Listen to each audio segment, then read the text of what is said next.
ஏண்டி பர்வதம் செவ்வாய்க்கிழமைகளில் எல்லாம் துணி துவைக்கிற. சனிக்கிழமை செவ்வாய்க்கிழமை இந்த நாட்களில் எல்லாம் துணி துவைக்க கூடாது. துணி துவைச்சா குடும்பத்துக்கு ஆவாது. இப்படி யாராவது உங்களிடம் சொல்றாங்களா? இது உண்மையா? வாங்க பார்ப்போம். இந்த நம்பிக்கையானது பழமையான ஜோதிட கருத்துகளிலிருந்தும் நம்ப முடியாத நம்பிக்கைகளிலிருந்தும் வந்தது. சொல்லப் போனால் இதற்கு எந்த அறிவியல் ஆதாரமும் இல்லை. ஆனால் இதை ஏன் சிலர் பின்பற்றுகிறார்கள் என்று பார்ப்போம்.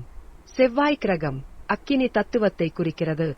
இதனால் தீ விபத்து அல்லது தவறான சக்திகள் கவரும் என்ற ஒரு நம்பிக்கை இருக்கிறது. சனி கிரகம் கர்மா, சகிப்பு சக்தி, நெடுங்கால விளைவுகளை குறிக்கிறது. இந்த நாளில் தூய்மையை அதிகம் செய்யக்கூடாது என்பதும் ஒரு பழமையான நம்பிக்கை. செவ்வாய்க்கிழமை பெருமாள் வழிபாட்டுக்கு உகந்த நாளாகும்.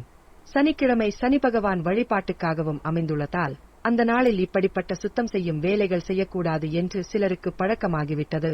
ஆகவே மக்களே, உங்களுக்கு எப்பொழுதெல்லாம் நேரம் கிடைக்கிறதோ அப்பொழுதெல்லாம் துணி துவைக்கலாம். எந்த நாட்களில் எல்லாம் உங்கள் வீட்டில் தண்ணீர் வருகிறதோ அந்த நாட்களில் எல்லாம் துணி துவைக்கலாம். இது போன்ற மூட நம்பிக்கைகளை விட்டொழியுங்கள்.